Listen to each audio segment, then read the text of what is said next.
We are back today with Ana Paula Cotta, our life coach who works with women on confidence. So today we're going to talk a little bit about fluency. What does fluency mean to Ana Paula? We're going to check in with her and see how she's doing with her punctuation and her voice. And we're just going to talk a little bit more about this whole idea of speed of speech and making sure that you're pausing really well. All right, good. Well, we're back with Ana Paula Cotta. Thanks for being here again. I'm happy to be here. Last time when we were talking, we talked a little bit about fluency. And I was saying that sometimes a non-native English speaker thinks that speed, speaking quickly, means that they're fluent. I just wanted to talk to you a little bit about what do you think of when you say, I'm fluent in English? What does that mean to you? That's actually a good question. I think if you ask me that, it's when my thought process is not getting in the way, when I'm speaking with flow, which means I'm not self-conscious about the process, which is hard when English is not your first language. Right. So I feel like the better I become in the language, the better it flows, therefore I have more fluidity. How do you say that fluency. word? Fluency. So does that mean like the vocabulary is coming, the grammar is coming? Is that what you mean? Like, oh, if it's coming...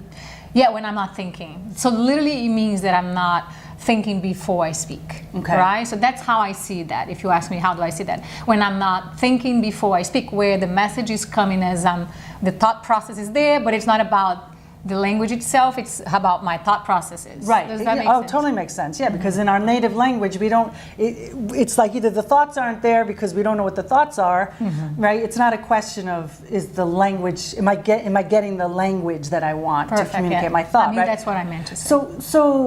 So then let me take this question one step further. When you think about the delivery of the message, imagine your thoughts are there, it's coming, you're in a great communication moment, right? Okay. What does fluency mean then with regard to flow and speed for you?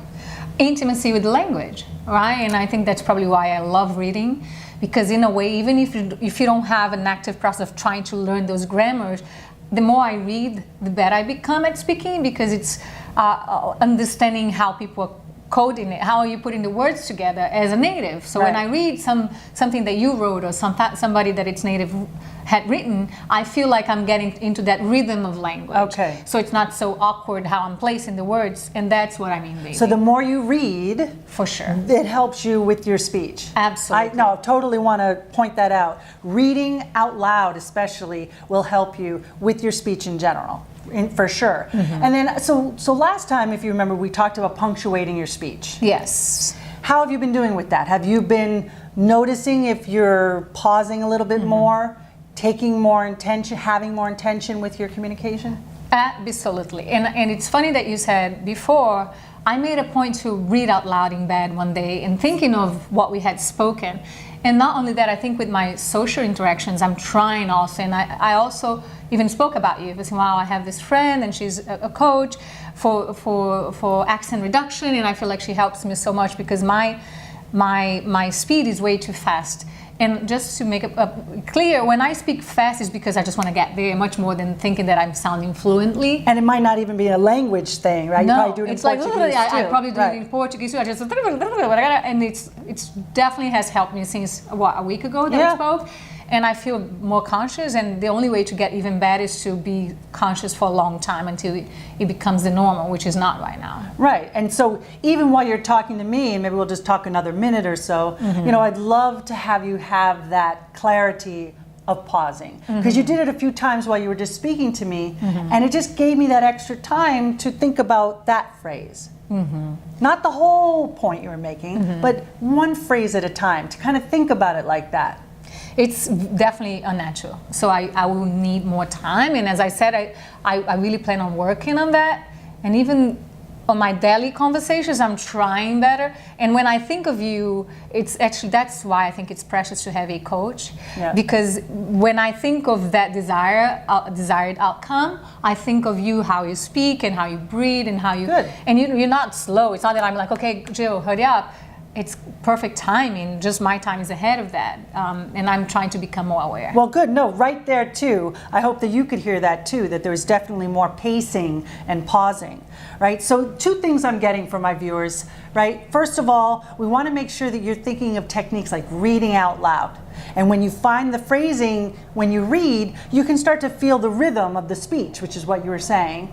And then also just to remember that fluency itself, you can know the language, you have the grammar, you have the vocabulary, but think about when you're speaking, there's a certain flow that requires the pauses. And I just wanted to talk to Anna a little bit more today because I just wanted to make sure that people understood that fluency doesn't equal speed. We need you to take your time, go with each phrase, pause, pace your speech, and then you'll be more fluent in your speech when you're speaking. I think that sounds beautiful. All right, good. And just a point for them. Yeah. Again, it's been only a week. And I feel like sometimes when you're trying to learn something, there's a in your mind, you just want to kind of get it. And it takes practice. I literally feel like and then when I think of that conversation we've had, I slow down, but then I go into my natural mode, fast again, and I feel like it would take me a little while, but it just feels so refreshing to know that I'm working on myself. Yeah. And I think and having that reminder. And it's not one class or one conversation that will change that, but that frame of mind, so you begin to slowly work on yourself. Good. And I appreciate it. Well, I appreciate you coming back and talking with us. I'm happy to be here. Thanks so much. Thank you. Well, thank you, everybody. Thank you to Ana Paula Cotta. We really appreciate having this conversation today about fluency and about pausing and remembering how important it is to read out loud.